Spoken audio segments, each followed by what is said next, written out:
Hi guys, हम आपके लिए एक और वीडियो लेकर आए हैं जिसमें पुराने प्रश्न पत्रों के प्रश्नों को हम ट्रिक के माध्यम से हल करेंगे। तो चलते हैं, वीडियो को शुरू करते हैं। तो आज का पहला प्रश्न है आपके लिए, यदि 8 पेन का क्रय मूल्य 6 पेन के विक्रय मूल्य के बराबर है तो लाभ प्रतिशत है।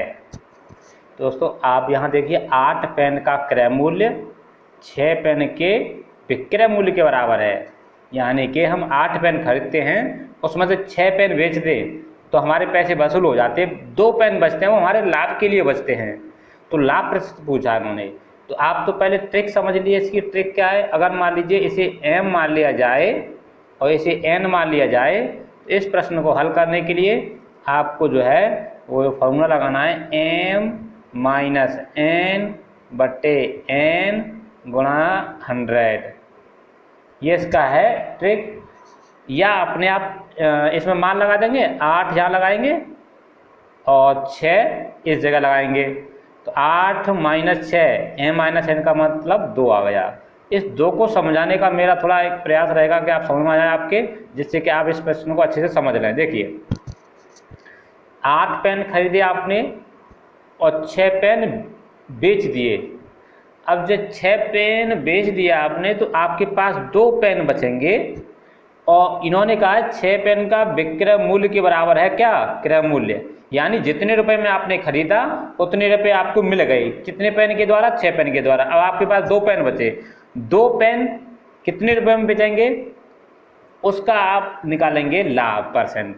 तो देखिए 2/6, 6 इसलिए लेंगे कि विक्रय मूल्य वाला रेट नीचे लगाएंगे हम, क्योंकि ये जो है विक्रय मूल्य पर जा रही है वस्तु, और ये क्रय मूल्य के बराबर है 6 पेन, इसलिए हमने नीचे 6 रखा है।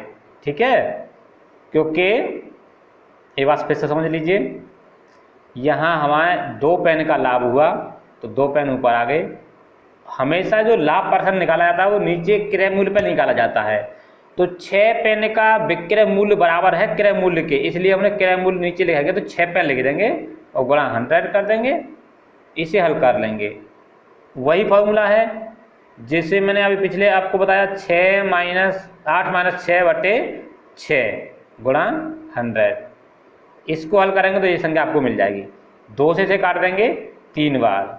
अब 3 का भाग आपको 100 में देना है, तो जब 3 का भाग 100 में देंगे तो कितना आएगा, 33 सही 1/3 आएगा।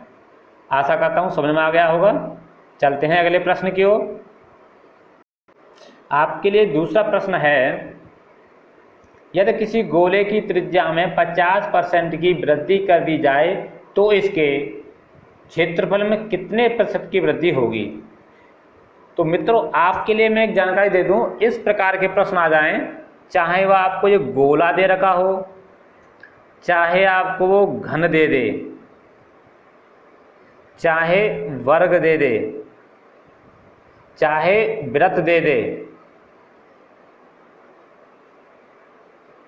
इन सभी जो है, देखिए आपको गोला हो गया, एक घन हो गया, एक वर्ग हो गया, एक वृत्त हो गया, इन सभी पे वो प्रश्न बना दे और वो यही कहेगा, जैसे गोले की त्रिज्या बढ़ाएगा, घन की भुजा बढ़ा दे, वर्ग की भुजा बढ़ा दे, वृत्त की त्रिज्या बढ़ा दे, कितने परसेंट दी हो उतने परसेंट, तो उसके क्षेत्रफल में कितनी वृद्धि होगी।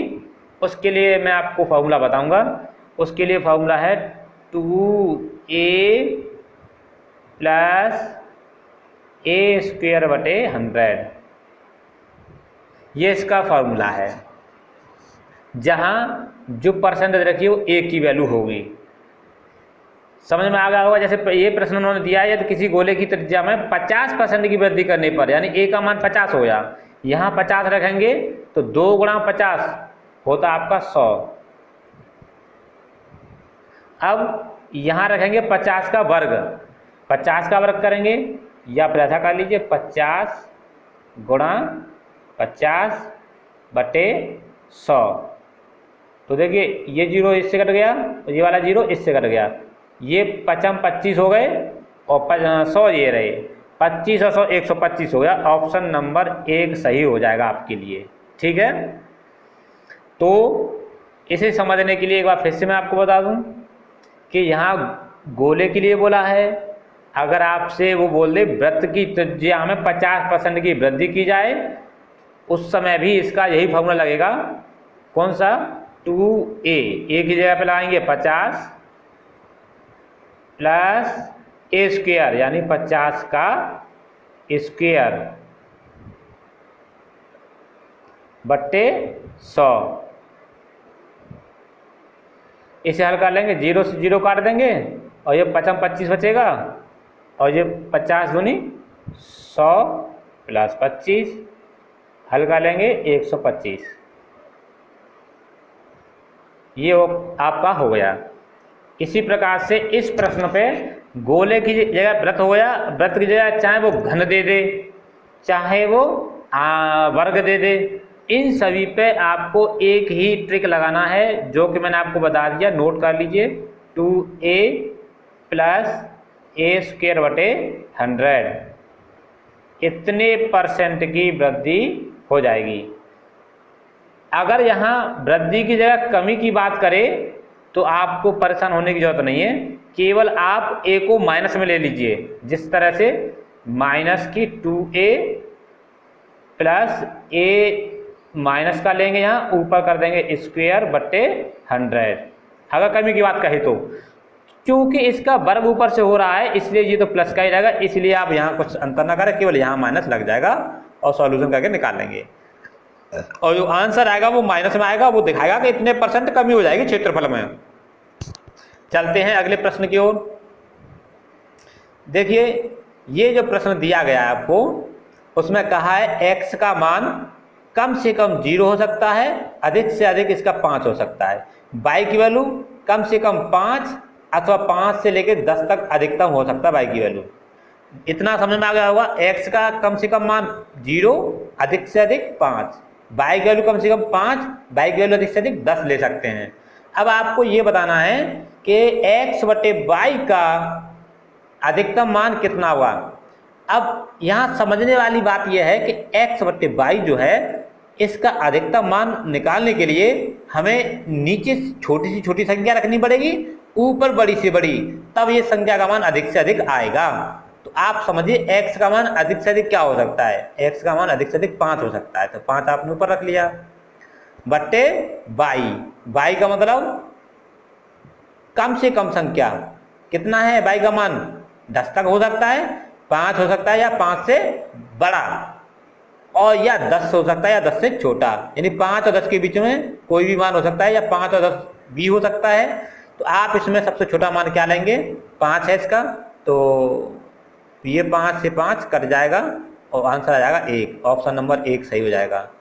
अब हमने यहाँ समझा दिया आपको, जब x बट्टे y का मान अधिकतम चाहिए तो जब हम बड़ी संख्या में छोटी संख्या से भाग देंगे तभी तो अधिक आएगा। ऐसा तो नहीं कि छोटी संख्या ऊपर रख ली और बड़ी संख्या नीचे रखें तो भाग देंगे तो कम आएगा आंसर, और ऊपर बड़ी रख लें नीचे छोटी रख लें तो आंसर ज्यादा आएगा। तो ये फैक्ट अब समझ में आ गया होगा आपके कि हमें ऊपर बड़ी संख्या रखनी है, नीचे छोटी, और छांटनी किस में से है, इन दोनों में से आपको x का मान बड़ी से बड़ा लेना है, y का मान इसमें से छोटे से छोटा लेना है, लेकिन दोनों की वैल्यू 5 आई है इसलिए इसका मान 1 आ गया कट के। ठीक है, चलते हैं अगले प्रश्न की ओर। देखिए यहाँ जो प्रश्न दे रखा है आपको, 15 सेमी भुजा वाले किसी घन में से 3 सेमी भुजा वाले कितने घन काटी जा सकते हैं। मित्रों ये प्रश्न कई बार रिपीट हुआ है, लेकिन इसकी थोड़ी भाषा चेंज करके रिपीट हुआ है। कैसे कि एक आपका घन है, घन के आकार का पात्र है, उसके अंदर की जो है जो खाली जगह है या कोर है अंदर वाली 15 सेमी है, और उसमें कितने घन रखे जा सकते हैं जिसकी भुजा 3 सेमी है। अथवा एक प्रश्न ऐसे आया था, एक घनाभ के अंदर की विमाएं, एक बॉक्स है घनाभ की आकृति का, उसकी विमाएं अंदर की दे रखी हैं कि लंबाई ये है, चौड़ाई ये है और ऊंचाई अलग दे रखी है, उसके अंदर आपको 3 सेमी भुजा वाले घन रखने हैं तो कितने रख सकते हैं। तो कुछ नहीं, ऐसे प्रश्नों में घन की संख्या निकालनी हो आपको तो आप इसका आयतन निकालेंगे और इसका आयतन निकालेंगे, इसका ऐसा कर देंगे भाग। तो सिंपली इसको शॉर्ट ट्रिक से समझेंगे तो जब ये घन की बात करें तो कुछ नहीं करना आपको, 15 बट्टे 3 करेंगे ऊपर से लगा देंगे क्यू। इसे हल करिए, 3 से ये 5 करेगा और 5 का क्यूब कितना होता है 125। तो आपकी समझ में आ गया होगा कि 15 सेमी भुजा वाले किसी घन में हम 3 सेमी भुजा वाले घनों को 125 रख सकते हैं। घनों की संख्या 125। फिर से समझ लीजिए, आप घन की बात करें तो आपको कुछ नहीं करना, पहली संख्या में दूसरी संख्या से भाग कर दीजिए, जितनी बार जाए उसका क्यूब कर दीजिए, वो आंसर आ जाएगा आपका। ठीक है, और यहाँ घनाभ होता तो मैंने आपको बता दिया, आयतन निकाल लेते और इसका आयतन निकाल लेते, इसका इसमें कर देंगे भाग, जो आएगी संख्या वो हो जाएगी घनों की संख्या या घनाभ की संख्या। अगला प्रश्न आपके सामने, यदि किसी आयताकार भूखंड की लंबाई और चौड़ाई क्रम से 50% और 20% की वृद्धि कर दी जाए तो इसका क्षेत्रफल कितना गुणा बढ़ जाएगा। अब आपको यहाँ एक चीज समझने की जरूरत है कि जैसे एक आपका ये आयत है, इसकी लंबाई हम बढ़ा रहे 50%, ये 50% बढ़ा दी, और इसकी चौड़ाई भी हम कुछ बढ़ा रहे हैं। अब ये जो नया आयत बनेगा ये कितने गुना बढ़ जाएगा। तो देखिए हमारे पास जो ट्रिक है वो ये है कि किसी आयत की लंबाई में m% की वृद्धि करी जाए और चौड़ाई में n% की वृद्धि की जाए तो उसके क्षेत्रफल में कितने प्रतिशत की वृद्धि हो जाएगी। वो फॉर्मूला अभी वाला जो बताया था हमने वही वाला है, थोड़ा इसमें एक चीज बाद में बता देंगे।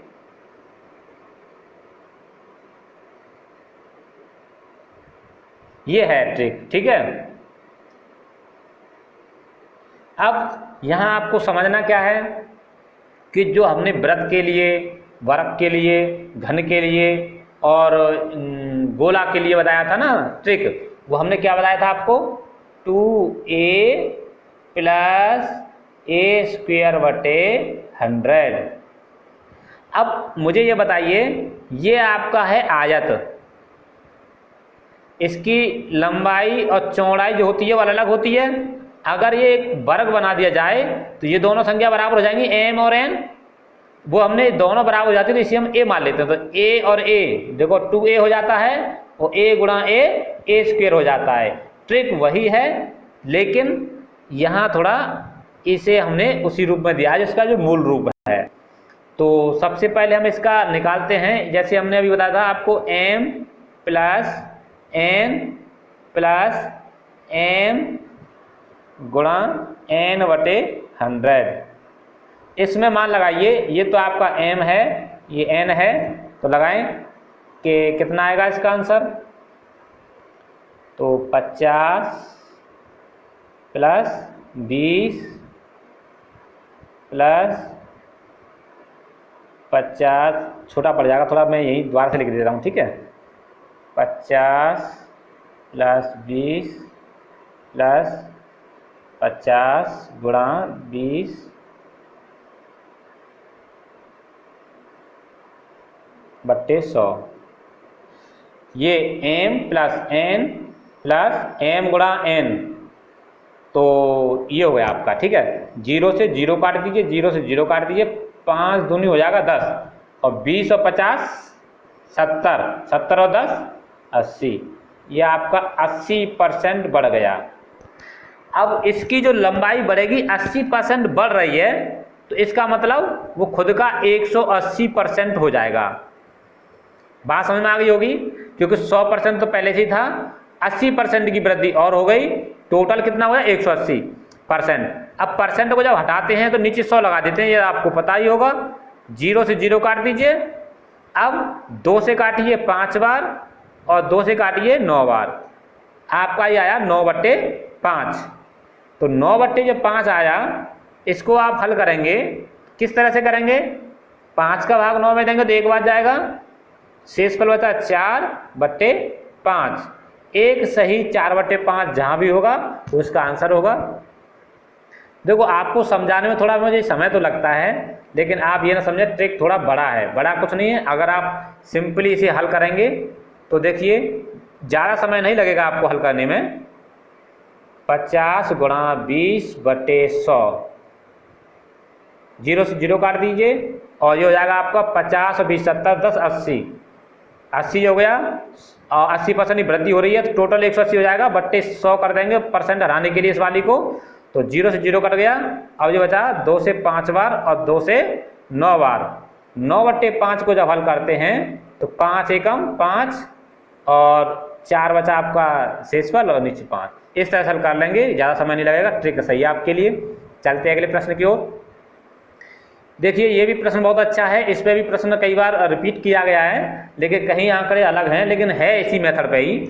यदि एक राशि साधारण ब्याज से 10 वर्षों में दुगनी हो जाती है तो कितने वर्षों में यह उसी ब्याज दर से तिगुनी हो जाएगी। आप याद रखना, कोई धन x है, साधारण ब्याज से 10 वर्ष में वो 2x हो जाता है। कितना हो जाता है? 2x। अर्थात ये समझ लिए 10 वर्ष में ब्याज जो है वो x है, तभी तो मिला करके दोनों को जोड़ करके x और x बराबर 2x हुआ है। तो इतनी बात समझना है आपको कि 10 वर्ष में ब्याज की जो है, अगर मूलधन x है आपका तो 10 वर्ष में ब्याज कितना बना? x। फिर अगले 10 वर्ष में भी आपका ब्याज बनेगा x वर्ष। तो देखिए 1 2 3 गुना हो गया, समय कितना लगा? 10 और 10 20 वर्ष में। तो मित्रों आपको ये समझ में आ गया होगा कि ये 20 वर्ष में है। यहीं पर प्रश्न अगर वो चक्रवृद्धि ब्याज का बोल देता है, साधारण ब्याज की जगह चक्रवृद्धि बोल देता तो 10 वर्ष में दुगना होता है, तो मित्रों अगले 10 वर्ष में वो दुगने का दुगना करेंगे तो 4 गुना हो जाता है। ये नोट कर लेना, ये मत भूलना, क्योंकि यही कंफ्यूज करने वाला प्रश्न बनता है कि कभी तो आपको दे देगा वो चक्रवृद्धि से और कभी दे देगा आपको साधारण ब्याज से। तो ध्यान रखना कि वहाँ साधारण ब्याज है या चक्रवृद्धि ब्याज कहा है। चक्रवृद्धि कहेगा तो इस अगले 10 वर्ष में वो दुगने का 4 गुना हो जाएगा, ये नोट कर लेना। और साधारण ब्याज में जितना 10 वर्ष में बढ़ा है उतना ही मूलधन का अगले 10 वर्ष में बढ़ेगा। जैसे 10 वर्ष में दुगना हुआ है, x का 2x हुआ है, फिर अगले 10 वर्ष में x और बढ़ जाएगा तो 3x हो जाएगा, 3 गुना बन जाएगा। ठीक है, तो आपका आंसर आया इसमें कितना? 20 वर्ष। चलते हैं अगले प्रश्न की ओर। ये भी बहुत अच्छा प्रश्न है, इस पे भी देखिए प्रश्न बन जाता है। कभी तो आपको इस तरह से प्रश्न दे देता है, तो कभी दे देगा अगर लासा आपको दिया है, मासा दिया है, एक संख्या दी है, तो आपको बताना है कि इसमें जो है दूसरी संख्या क्या है। तो चलते हैं, इसका फॉर्मूला देखिए, नोट करिए, लासा गुणा मासा बराबर पहली संख्या गुणा दूसरी संख्या। समझ लीजिए, आप अपने फुल फॉर्म लिख लेना, क्योंकि इसमें जो है लासा गुणा मासा और बराबर होता है पहली संख्या गुणा दूसरी संख्या। तो देखिए आपको जो दे रखा है, मासा कितना दिया है? 4 और लासा कितना दिया है? 24। तो 4 गुणा 24 बराबर किसके होगा? ये पहली संख्या गुणा दूसरी संख्या। पहली संख्या a है गुणा दूसरी संख्या 8 है। तो अब बताइए 8 का भाग 24 में देंगे तो कितनी बार जाएगा? 3 बार। और 3 गुणा 4 12 होता है। ऑप्शन नंबर 3 सही हो जाएगा। समझ में आ गया होगा आपके। इस फॉर्मूले को याद रखना है आपको, क्योंकि इस फॉर्मूले पे वो प्रश्न जरूर बनाता है, घुमा फिरा करके आपसे पूछ लेता है। अगला देखिए प्रश्न है आपके लिए, यदि एक समबाहुभुज की भुजाओं की संख्या n है, समबाहुभुज में भुजाओं की संख्या n है, तो उसकी सममित रेखाओं की संख्या बराबर है। सममित रेखाएं क्या होती हैं पहले ये समझ लीजिए। जैसे आपका कोई एक आयत दे रखा है, क्या दे रखा है? आयत। अगर हम ठीक इस तरह बीच में से एक लाइन खींच दें ऐसे, और इस वाले भाग को उठा करके इस वाले भाग पर रख दें, तो ये पूरी तरह ढक लेगा और तुम्हें महसूस इसे होगा, आपको ये महसूस होगा कि एक ही है, ये दो नहीं है, ये आपको आभास होगा। इस तरह से पूरी तरह ढक ले तो समझ लीजिए सममित रेखा होगी ये वाली। ठीक है, तो आप अब इसमें ये नोट करना है कि सममित रेखाएं कितनी होती हैं। मैं एग्जाम्पल दे रहा हूँ आपको। इसमें मान लीजिए समबाहुभुज का मतलब है उसमें भुजाएं समान हो। तो अब यहाँ हम बात करेंगे केवल वर्ग की। एक वर्ग है मान लीजिए ये वाला, इस तरह से। ठीक, इसमें ऐसे रेखा खींच देंगे, ये वाला भाग इस पर रख दिया जाए, इस तरह से इस पर रख दिया जाए, तो एकदम घेर लेगा ऐसे, जैसे बराबर आएगा। ठीक है, एक सममित रेखा ऐसे होगी। ठीक है, एक होगी इसके विकर्ण से, एक इससे। तो आपकी जो सममित रेखाएं हैं, एक रेखा ये हो जाती है, एक ये हो जाती है, एक ये और एक ये, टोटल 4 सममित रेखाएं हैं। किस तरह से? एक ऐसे थी, एक ऐसे, एक ऐसे, 2 3 4, 4 भुजाओं वाले में 4 हो गई। अब चलिए समबाहु त्रिभुज पर विचार कर लेते हैं, जिसकी भुजाएं 3 होती हैं। ठीक, तो एक तो यहाँ से इसके दोनों भुजाओं के मध्य बिंदु पर ये वाला यहाँ पे, या इसका और इसका मध्य बिंदु अगर यहाँ पे होगा तो एक सममित रेखा ये हो जाएगी, और इसका और इसका मध्य बिंदु वाली यहाँ पे है तो एक रेखा ये ऐसे हो जाएगी। त्रिभुज में 3 होती हैं।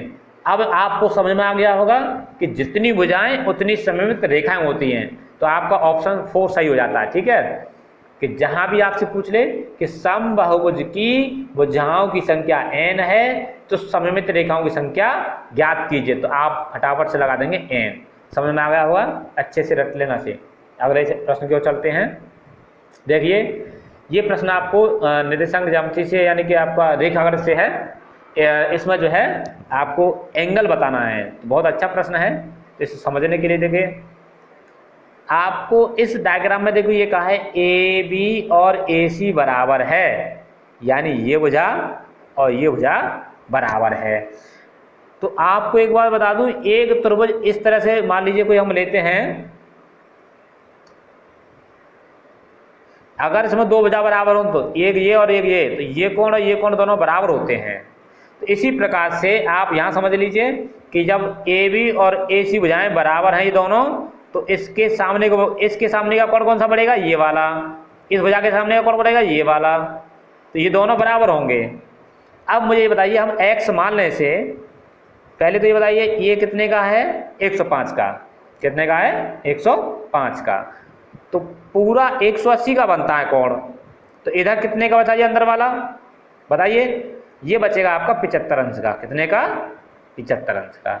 बात समझ में आ गई होगी, क्योंकि 105 और 75 तभी तो आपका होगा 180, तो अंदर वाला 75 ये हो गया और ये भी 75 हो जाएगा। 75 और 75 होते हैं 150। कितने होते हैं? 150। और एक और कोण बचा जी, और त्रिभुज के तीनों कोणों का योगफल कौन कौन से कोण? ए बी और सी। त्रिभुज के तीनों कोणों का योगफल होता है 180। तो अब मुझे ये बताइए कि जब 2 कोणों का योगफल 150 हो गया, तो तीसरा कोण 30 अंश का ही तो होगा, तभी तो आपका 180 आएगा। तो आपका ये ऑप्शन ए सही हो जाएगा कि कोण ए का मान 30 अंश है। बात समझ में आ गई होगी। चलते हैं इस वीडियो के अंतिम प्रश्न की ओर। तो आपके लिए ये प्रश्न बहुत अच्छा है, ये भी आपका रेखागणित से यानी कि दिया गया है। इसमें देखो हम बताएंगे आपको कि एक्स और वाई में क्या संबंध है। बहुत सरल सवाल है आपके लिए अगर आप समझना चाहेंगे तो। देखिए एक ये वृत्त है आपका, और वृत्त पे आपका एक बिंदु यहाँ पे है और एक बिंदु यहाँ पे है। बात समझ में आ रही है? इन बिंदुओं से हम इस वृत्त पे कहीं भी मिला दें, इस तरह से यहाँ जो कोण मिलेगा वो इसका आधा मिलेगा। ये प्रमेय होती है कि किसी वृत्तखंड द्वारा वृत्त की परिधि पे अंतरित कोण उसके केंद्र पे अंतरित कोण का आधा होता है। तो अब मानिए कि ये जो हम बना रहे हैं इस साइड में, ये कितने का होगा? ये वाला x/2 का। कितने का? x/2 का। और एक प्रमेय है चक्री चतुर्भुज वाली। चक्री चतुर्भुज उसे कहते हैं जिसके 4 शीर्ष वृत्त की परिधि पे होते हैं। तो देखिए एक वृत्त की परिधि पर शीर्ष ये हो गया, एक शीर्ष ये हो गया, एक ये और एक ये 4 शीर्ष इसके वृत्त की परिधि पे है इस तरह से। तो ये चक्री चतुर्भुज हुआ। पहली बात समझ में आ गई तुम्हारी ये। अब देखिए जब ये जो है चक्री चतुर्भुज हो गया तो उसके सम्मुख कोणों का योगफल एक ये और एक ये 180 के बराबर होता है। ध्यान रखना, चक्री चतुर्भुज के सम्मुख कोणों का एक ये वाला कोण, एक ये वाला कोण, दोनों का योगफल 180 अंश होता है। मित्रों मैंने आपको बताया था अभी ये कोण कितने का था? x/2, और ये कितना है? y बराबर कितना होगा? 180 के। अब 2 का पूरे मल्टीप्लाई कर दीजिए, या फिर ऐसा करो यहाँ लासा ले लो, यहाँ लासा लेंगे तो 2 आएगा, ये हो जाएगा आपका x, एक का गुणा करेंगे x में तो x आएगा और इसका करेंगे इसमें y में तो 2y हो जाएगा। कितना हो जाएगा?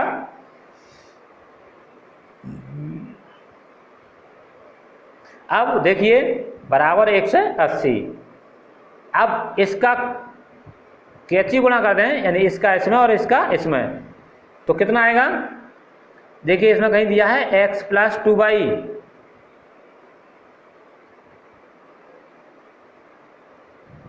ये वाला देखिए option number 4, x plus 2y बराबर 360, क्योंकि जो इधर था ना x प्लस 2y बटे 2 था बराबर यहाँ 180 था, तो इसका इसमें गुणा करेंगे तो कितना बनेगा? 360, जो कि ऑप्शन नंबर 4 में है। ठीक है, तो यहाँ ऑप्शन नंबर आपका 4 सही हो जाएगा। चलते हैं, ठीक है, ये इस वीडियो का अंतिम प्रश्न था।